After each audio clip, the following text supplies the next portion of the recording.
Malapit na malapit na malapit na ang pagbabalik ng ating Panginoong Jesucristo. Lahat ng taong may tibok ang puso sa mundong ito ay pinapaalalahanan ng Panginoong Diyos Ama na magsisi na sa mga kasalanan at muling magbalik loob sa ating Diyos. Sapagkat hindi po nagbibiro ang Ama sa kanyang paalala sa talata sa Marcos 1 verse 15. Ang takdang panahon ay kumpleto na. Malapit na ang paghahari ng Diyos. Magsisi na sa mga kasalanan at manampalataya sa Ebanghelyo. Mga kapatid, mga kababayan, ikaw, ako, tayong lahat ay binabalaan ng Ama. Kung gusto natin na tayo ay maligtas sa lawa ng apoy sa impyerno. Mga kapatid, mga kababayan, yung pagbanggit ko doon sa mga matataas na personalidad at malalaking personalidad, mga kapatid, mga kababayan ko, yan din po yung tanong ko sa Ama. Bakit sila minimension? Ang sagot po sa akin ng Ama, mga kapatid, mga kababayan ko, sila ay mayroong malalaking pangalan, katulad ng ating mahal na Pangulong Bongbong Marcos, ng ating Vice Presidente, ni Ivana Alawi, ni Vice Ganda. Sila po ay malalaking impluwensya sa bawat sambay ng Pilipino. Kung sila po yung mangunguna sa pagbabahagi ng salita ng Diyos o nilalaman ng Biblia, maraming tao ang maliligtas sa lawa ng apoy sa impyerno. Pero ang totoo pong bulong sa akin ng Ama, lahat po ng nilalang sa buong mundo, sa buong sanlibutan, ay i-remind at palalahanan ko na magsisi na sa mga kasalanan at magbalik loob sa Diyos. Nung una po, hindi ko rin po maintindihan bakit binabanggit yung matataas na tao, yung mayroong mga pangalan, yung kilala, yung mayroong maraming follower, katulad ni Vice Ganda, ni Ivana Alawi. Sabi po ng Ama, kung aalisin ang mga nude picture ni Ivana Alawi sa kanyang Facebook at ipapalit ang laman ng Bible, ang mga Bible verse, ang mga salita ng Diyos, mga kapatid, mga kababayan ko, maraming kaluluwa ang maliligtas sa lawa ng apoy sa impyerno. Ganoon na rin po ang mga senador na nabanggit, ang ating mahal na Pangulo at Vice Presidente, kung sila po yung mangunguna na magbabahagi ng salita ng Diyos, magbabahagi ng nilalaman ng Bible, maraming kaluluwa ang maliligtas sa lawa ng apoy sa impyerno. Mga kapatid, mga kababayan ko, wag na wag po ninyong baliwalain itong paalala sa atin ng ating Diyos Ama. Alam niyo po, mga kapatid, mga kababayan, sinasabi ng Ama, lahat po tayo ay mga makasalanan. Lahat ng nilalang, lahat ng tao, kahit ako na unti-unting nakakakilala sa Panginoon at nakakatuklas sa katotohanan, mga pari, mga pastor, mga lingkod ng iba't ibang simbahan, lahat tayo ay makasalanan. Subalit sabi ng Ama, tayong lahat ay mahal na mahal. Kaya ibinigay niya yung kanyang nag-iisang bugtong na anak upang sino man ang sumampalataya sa kanya, kailanman ay hindi mapapahamak, bagkos magkaroon ng buhay na walang hanggan.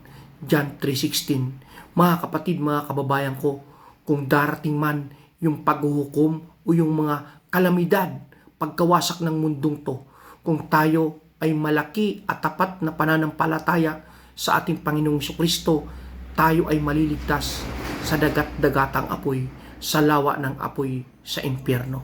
Kaya mga kapatid ko, sundin natin yung payo sa atin ng Ama. Sapagkat mga kapatid ko, yung nakasulat sa John 3:16, kailanman ay hindi mababali. Sapagkat gayon na lamang ang pag-ibig ng Diyos sa buong sanlibutan, upang sino man ang sumampalataya sa Kanya, kailanman ay hindi mapapahamak, bagkos magkaroon ng buhay na walang hanggan. Alam niyo po, mga kapatid, yung mga nangyayaring kalamidad dito sa ating mundo, dito sa ating bansa, ay isang sinyales ng muling pagbabalik ng ating Panginoong Jesucristo.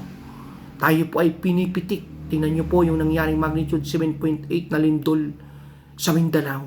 Lahat ng tao tumatawag sa Ama, tumatawag sa Panginoon na sila ay iligtas. Tulungan silang maligtas pati ang kanilang pamilya. Pero ang sabi ng Ama, bago mangyari ang kalamidad, bago mangyari ang dilobyo, yung mga tao walang pakialam sa salita ng Diyos. Walang panahon magsimba. Walang time magpasalamat sa Diyos. Subalit nung nandyan na yung lindol, yung bagyo, yung pagputok ng bulkang Mayon, nakakaalalang tumawag sa Ama. Pero nung wala pa ang kalamidad, babad sa kasalanan, babad sa pagsisinungaling, babad sa mga bisyo, babad sa pagliliwaliw, babad sa mundo, mga kapatid, mga kababayan ko. Subalit kapag nandyan na ang kalamidad, saka lang makakaalala. Mga kapatid, ang sabi ng Ama, habang hindi pa tayo yung nadadaganan ng tipak ng bato, habang hindi pa tayo yung inaanod sa baha, habang hindi pa natin naririnig yung kabila-kabilang putukan, habang hindi pa tayong tatabunan ng lahar, ikaw, ako, tayong lahat ng taong may tibok ang puso sa mundong ito, nire-remind po tayong lahat ng ating Diyos Ama na magsisina sa ating mga kasalanan at magbalik loob sa ating Diyos upang kahit bukas man dumating ang ating Panginoong Jesucristo, handa tayo at tayo ay may pag-asang makadaan sa makipot na daan papunta sa kaharian ng langit. Mga kapatid, mga kababayan, tayo pong lahat ay nire-remind ng Ama sa isang talata sa Bible sa John 14 verse 6. Jesus is the way, the truth, and the life.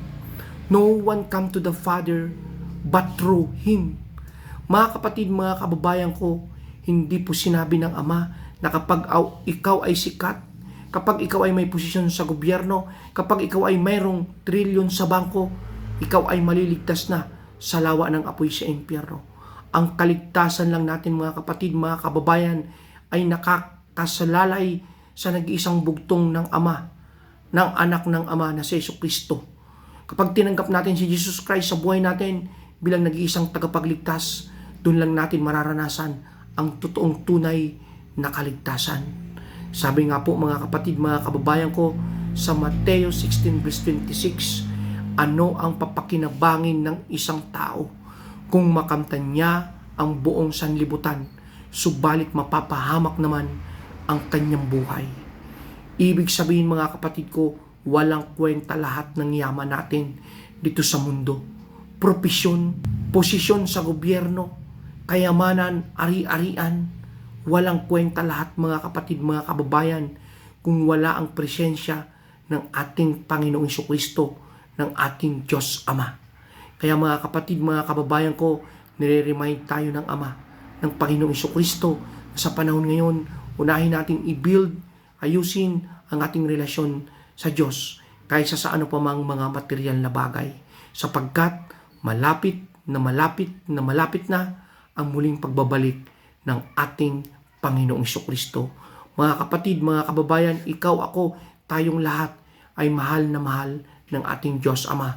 Gusto niya na tayo ay maligtas sa lawa ng apoy sa impyerno. Kaya mga kapatid, ngayon mismo, hindi bukas, hindi sa isang taon, ngayon po mismo, mag-repent na po tayo. Magsisi na po tayo sa ating mga kasalanan kung gusto natin maligtas tayo sa lawa ng apoy sa impyerno at maranasan natin ang buhay na walang hanggan sa kaharian ng Diyos.